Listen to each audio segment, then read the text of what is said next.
When you hear the phrase privileged account, you should immediately think of an identity that can change the system's rules, not just use the system.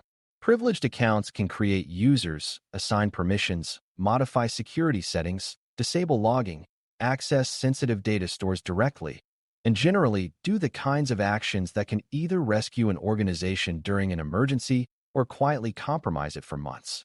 That is why privileged account management is a central topic in security architecture and why many incidents involve abused administrative privileges. In this episode, we're going to focus on how privileged access management, PAM, helps reduce standing administrative risk, which is the risk created when powerful privileges are always on and always available to be misused or stolen. Standing privilege is dangerous because attackers and malware do not need perfect timing. They only need to compromise an admin-capable identity once, and then they can act immediately. The architectural goal is to design privileged access so it is constrained, time-bounded, monitored, and recoverable, while still allowing administrators to do necessary work. By the end, you should be able to explain what privileged accounts are, why standing privilege is risky, how PAM approaches reduce that risk at a high level, and what designs show. Before we continue, a quick note. This audio course is a companion to our course companion books. The first book is about the exam and provides detailed information on how to pass it best. The second book is a Kindle-only ebook that contains 1,000 flashcards that can be used on your mobile device or Kindle. Check them both out at cyber.author.me. In the Bare Metal Study Guide series, ISSAP keep the solution from becoming either toothless or impossible to use. A good starting point is to make the idea of standing administrative risk feel concrete. If an administrator account has permanent high privileges and is used for everyday tasks like reading email or browsing the web, then any phishing success, malware infection, or credential leak can immediately become a full takeover. Even if the administrator is careful, the account is exposed to many more situations than necessary, and exposure is what attackers exploit. Standing risk is also about how privileges persist across time. Even when an administrator is asleep, their credentials might be stored on a device, their session might still be valid, or their access might be available through an unattended token. In an architecture sense, standing privilege turns the environment into a landmine field where one misstep can trigger broad damage. Reducing standing risk means designing the system so that high privileges are present only when needed and are otherwise absent or locked behind additional controls. This is not about doubting administrators' intentions. It is about designing for the reality that credentials are stolen and devices are compromised. When privileges are always available, an attacker's job is easier. When privileges are time-limited and controlled, the attacker must work harder, take more steps, and produce more detectable activity. That shift in attacker effort is one of the key benefits of PAM approaches. Privileged access management, PAM, is best understood as a set of controls and workflows that manage how privileged credentials are issued, used, monitored, and recovered. It is not a single trick. It is a design pattern applied to the most powerful identities in the environment. PAM typically focuses on reducing direct exposure of privileged credentials, limiting how long privileged access exists, and increasing visibility into privileged actions. Another way to say it is that PAM tries to make privileged access deliberate rather than habitual. That usually involves separating ordinary user identities from privileged identities. So administrators do most daily work with non-privileged accounts and elevate only for specific tasks. It also often involves controlling where privileged sessions can occur, such as requiring administration from hardened systems or controlled network zones. PAM designs also emphasize auditing, because privileged actions should be traceable, and they emphasize approval workflows for the highest risk operations. Beginners sometimes think PAM is only about storing admin passwords somewhere safe, but safe storage is only one part of the broader goal. The deeper purpose is to reshape privileged access into a managed lifecycle with strong controls that reduce the chance of silent misuse. To appreciate why PAM matters, you need to understand how privileged accounts differ from ordinary accounts in both impact and attacker interest. A normal user account might allow access to a limited set of applications and files, and compromise might be contained if least privilege is implemented well. A privileged account can often bypass those boundaries, reaching into multiple systems, changing access models, and disabling protections that would otherwise detect the attacker. This makes privileged accounts high-value targets, and attackers often spend most of their effort trying to escalate privileges after gaining a foothold. Privilege escalation can happen through technical vulnerabilities, but it can also happen through stolen admin credentials, misconfigured service accounts, and excessive group memberships. PAM reduces these pathways by controlling where privileged credentials exist and by limiting the time window in which privileged access can be used. Another important difference is that privileged activity often looks similar to legitimate admin work, which makes it hard to detect when logs are weak. PAM helps by creating clearer boundaries around privileged sessions and by producing more reliable audit trails, so suspicious activity becomes easier to notice. For beginners, it helps to view privileged accounts as the keys to the building's master control room, not just as another door key. You want those keys protected, monitored, and used only with intent. A core PAM idea is separating identities and separating duties, because doing everything through one always privileged account is one of the most common design failures. Separation starts with ensuring administrators have at least two identities, a normal user identity for everyday tasks and a privileged identity used only when required. That separation reduces exposure because the normal identity can be used in riskier contexts, like email and web access, without carrying admin power. The privileged identity can then be restricted to specific environments and actions. Separation of duties extends this by ensuring that no single privileged identity can complete the most sensitive workflows without oversight, which is especially important for actions like modifying access policies or changing audit settings. A beginner misunderstanding is to assume that separation makes work too slow, but well-designed systems make elevation predictable and quick for legitimate tasks while still preventing casual, permanent privilege. Another misconception is that separation is only for humans, but non-human identities like service accounts can also carry privileged rights and should be separated and scoped similarly. When you design identity separation well, it becomes natural for administrators to operate safely because the safest behavior is also the default behavior. That is the architectural win. The design nudges people into safe patterns without constant reminders. Another major PAM concept is just-in-time privilege, which is a way to reduce standing risk by making elevated privileges temporary and purpose-bound. Instead of granting an administrator permanent membership in a high-privilege group, the system grants elevation for a limited period, tied to a specific request and, ideally, a specific task. When the time ends, privileges expire automatically, reducing the chance that forgotten privilege remains. Just-in-time approaches also support better governance because each elevation can be recorded with a justification and approval, making reviews and investigations more meaningful. Beginners sometimes worry that time-bounded access will lock them out during urgent work, but good designs include renewal paths that are controlled and fast, and they include emergency access patterns that are highly monitored. Another benefit is that just-in-time privileges reduce the value of stolen credentials, because an attacker who steals an admin identity still needs an active elevation to use it fully.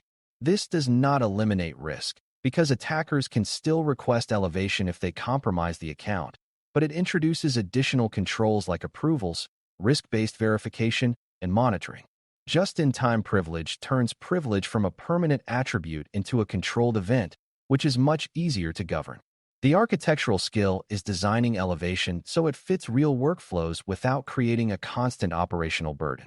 Credential protection is another important aspect of PAM because privileged credentials are often stolen through predictable means, such as password reuse, phishing, or extraction from devices. PAM approaches commonly reduce direct handling of privileged passwords by limiting who can see them and by controlling how they are used. For instance, instead of letting administrators know and type shared admin passwords, the system can broker access so the admin performs actions without ever handling the raw credential. This reduces the chance that credentials are copied into notes, scripts, or personal vaults. Rotation is also central because shared privileged credentials that never change become long-lived secrets that attackers can exploit at any time. Regular rotation limits the window of exposure if a credential leaks, and it supports incident response by allowing rapid credential replacement after suspected compromise. The challenge is that rotation must be compatible with operational needs. Rotating credentials without coordinating dependent systems can cause outages. Architects therefore plan credential lifecycle, define ownership for privileged credentials, and ensure rotation is predictable and tested. For beginners, the key insight is that privileged credential handling is a high-risk activity, and the system should reduce how often humans handle secrets directly. The less a secret is copied and typed, the less likely it is to leak. Privileged sessions deserve special attention because even with good credential controls, the actions taken during privileged work must be visible and attributable. PAM designs often emphasize session controls, which can include restricting where admin sessions originate, requiring stronger authentication for privileged actions, and monitoring or recording privileged sessions for accountability. The purpose is not to spy on administrators. It is to create reliable evidence of what happened when powerful access was used. In incident response, being able to reconstruct privileged actions is crucial because attackers with admin access can change logs and configurations to hide their tracks. A well-designed PAM approach makes privileged actions harder to hide by centralizing logging and by creating dedicated session contexts that stand out in monitoring. Session design also supports containment, because if suspicious activity is detected, privileged sessions can be terminated quickly and privileges can be revoked. Another architectural consideration is the distinction between interactive privileged sessions and non-interactive privileged operations, such as automation and scheduled tasks. Both must be controlled, but they require different monitoring and credential strategies. For beginners, it helps to remember that privileged access is not just a credential. It is a period of high-risk activity, and managing that period is a primary goal of PAM. Non-human privileged identities, especially service accounts and automation identities, can create the most stubborn standing risk because they are designed to run continuously. If an automated process has permanent high privileges, compromise can produce quiet and rapid damage at scale. PAM thinking applied to these identities means scoping privileges tightly, limiting access to specific resources, and using short-lived tokens or tightly controlled key use where possible. It also means ensuring that service identities have clear ownership and that their privileges are reviewed periodically, because orphan service accounts are common. Another important design point is separating environments, because a service identity used in development should not have privileges in production. Mixing environments is a frequent source of accidental privilege leaks. Rotation and revocation are also essential, because service credentials can be embedded in code or configuration, and that makes leaks more likely if handling is sloppy. Architects design processes so that secrets are not hard-coded and so that changes can be rolled out safely when rotation occurs. Monitoring for unusual service behavior is also critical because service actions are often machine speed and can cause large impacts quickly. For beginners, the key lesson is that privileged access is not only a human administrator problem, it is also an automation problem, and automation must be governed with at least as much care as human admin access. Governance ties PAM together because privileged access decisions must be reviewable, approved appropriately, and aligned with real responsibilities. Governance includes defining which roles are privileged, which actions require elevation, who can approve elevations, and how long privileges last. It also includes defining which privileged actions must be logged, and which must require multi-party approval due to high risk. Another governance element is periodic review of privileged group membership and elevation logs to ensure that privilege is not being used casually or unexpectedly. Without review, temporary privileges can become frequent privileges, which is another form of drift. Governance also includes the design of emergency access, ensuring that break glass accounts exist for real emergencies but are protected with strong controls and generate immediate alerts when used. A beginner misunderstanding is to treat governance as separate from technical controls, but in PAM, governance is the control plane that determines whether the technical system actually reduces risk. If approvals are rubber-stamped, just-in-time becomes just-in-name. If logs are not reviewed, monitoring becomes theater. Architects therefore design governance to be practical, with clear roles and responsibilities, and to be integrated into how work actually happens. The goal is to reduce standing risk without making administrators feel they are constantly battling the system. As you put these ideas together, the central architectural outcome of PAM is a reduction in standing administrative risk through deliberate, time-bounded, monitored privilege. Separation of identities reduces exposure by keeping daily work away from high power. Just-in-time elevation reduces the window in which privileges exist, making stolen credentials less immediately valuable. Credential handling controls reduce the spread of privileged secrets. Rotation reduces the duration of secret usefulness, and session monitoring increases accountability and detectability. Non-human privileged identities are constrained through scoping, ownership, and monitored token use, so automation does not become a permanent backdoor.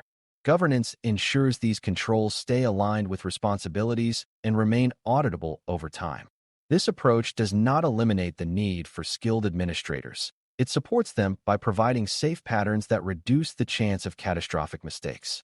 For beginners, it is important to see that the best security design is often the design that makes the safe way the normal way. When privilege is managed as a controlled event rather than a permanent state, the system becomes more resilient to both human error and attacker persistence. Managing privileged accounts using PAM is about reshaping the most powerful access in an environment so it is constrained, intentional, and observable rather than standing, habitual, and quietly dangerous. Privileged accounts carry outsized risk because they can change the system's rules, so attackers target them and small mistakes can have large consequences. PAM approaches reduce that risk through identity separation, just-in-time elevation, protected credential handling and rotation, and strong control over privileged sessions and logging. The same discipline must be applied to non-human identities, because automation can hold permanent privileges that attackers can exploit silently. Governance keeps the entire model coherent by defining who can elevate, for what reasons, for how long, and with what oversight and review. When you can explain how these elements work together to reduce standing administrative risk without breaking operational capability, you are demonstrating the architectural thinking expected at the ISSAP level. The deeper lesson is that privileged access is the sharpest tool in the system, and a mature security architecture treats that tool with protective handling, limited exposure, and clear accountability every time it is used. Thanks for listening. For more audio courses, daily newsletters, and more, please visit BareMetalCyber.com.